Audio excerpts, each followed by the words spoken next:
Tuesday's work party was going great until I entered holding my boyfriend's hand. I didn't think walking through those glass doors would change everything. The music was loud, laughter floated through the room, and my coworkers were already relaxed. Drinks in hand, ties loosened. For once, I wasn't late. For once, I wasn't anxious. I squeezed Daniel's hand and smiled, feeling proud that I'd finally brought him into my world, instead of keeping him hidden on the edges of my life. Daniel leaned in and whispered, "You okay?" I nodded. I really thought I was. At first, no one noticed us. People were busy talking, clinking glasses, taking selfies near the company banner. We walked a few steps in, and then I felt it the shift. Conversations slowed. A few heads turned. Someone I recognized from accounting stared a little too long, her smile freezing halfway. I told myself I was imagining things. Work parties were awkward. That was normal. Then I heard my name. Is that? No way. Wait, isn't that her? Daniel's grip tightened slightly. Do they know me? He asked quietly. No, I said too quickly. They don't. That's when my manager, Victor, appeared in front of us with a wide, practiced smile. He was holding a drink he never actually finished and wearing the confident look of a man who always knew more than he said. Well, this is a surprise, he said, eyes flicking from Daniel to me. I didn't realize you were coming with company. This is my boyfriend, I said. My voice sounded steady, but my heart was racing. Daniel. Victor nodded slowly, like he was putting together puzzle pieces he'd been missing. Interesting? Very interesting. He walked away before either of us could respond. The rest of the night felt wrong. People smiled at me, but it didn't reach their eyes. Conversations stopped when I approached. My closest work friend, Lena, avoided me completely, pretending to be deeply engaged in a discussion near the bar. Daniel noticed everything. Did I do something? He asked. No, I said again. You didn't. But a pit was growing in my stomach. We found a quiet corner near the balcony. The city lights were beautiful, but I couldn't enjoy them. Daniel finally turned to face me fully. Okay, he said gently. Something's off. You've been tense since we walked in. Talk to me. I took a deep breath. I'd practiced this conversation 100 times in my head, always planning to tell him later. A better time. A safer moment. I just hadn't expected later to arrive so suddenly. There's something I didn't tell you about my job, I said. He waited. He always did. 2 years ago, I continued. I was involved with someone at work. It ended badly. Very badly. Daniel's expression stayed calm, but his eyes sharpened. How badly? He was married, I admitted, and powerful. When his wife found out, everything exploded. HR got involved. Rumors spread. I almost lost my job.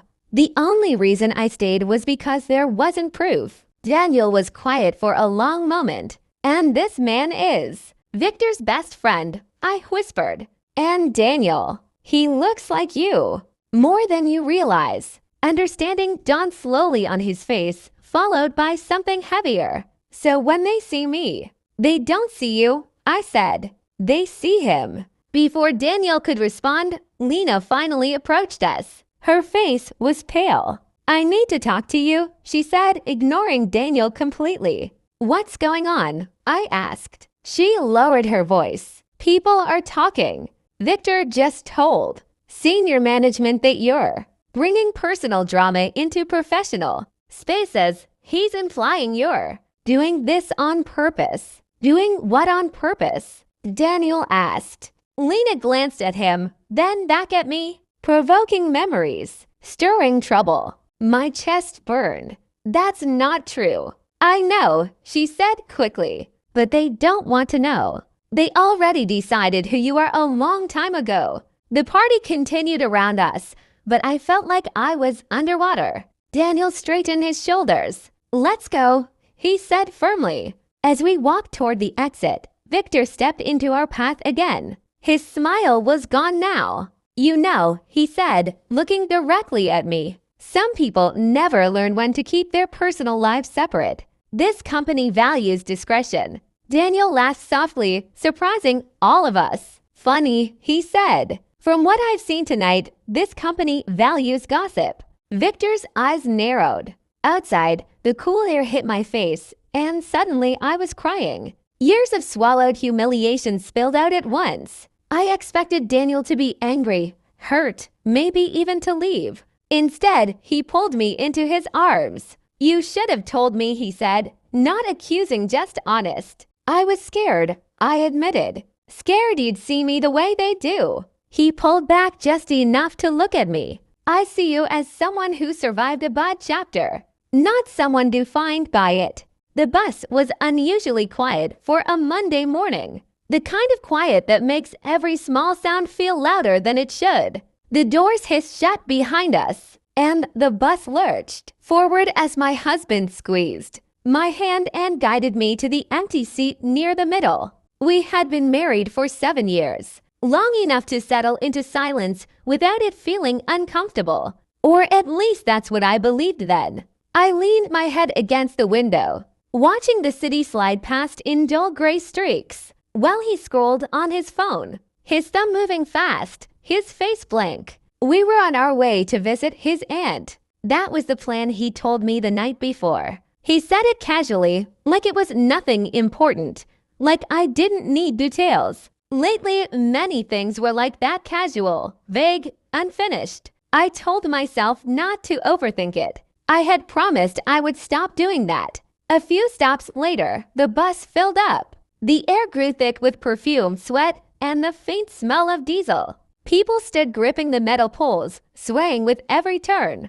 I adjusted my bag on my lap and glanced at my husband. He hadn't looked up once. That's when the stranger got on. He was tall, with tired eyes and a jacket that looked too thin for the season. He hesitated at the door, scanning the bus like he was searching for someone, then slowly walked down the aisle. When his eyes met mine, something in his expression changed. He stopped right beside our seat. At first, I thought he was going to ask us to move or beg for money. I instinctively tightened my grip on my husband's hand. The stranger leaned closer, not too close, but enough that I could hear him clearly over the rumble of the engine.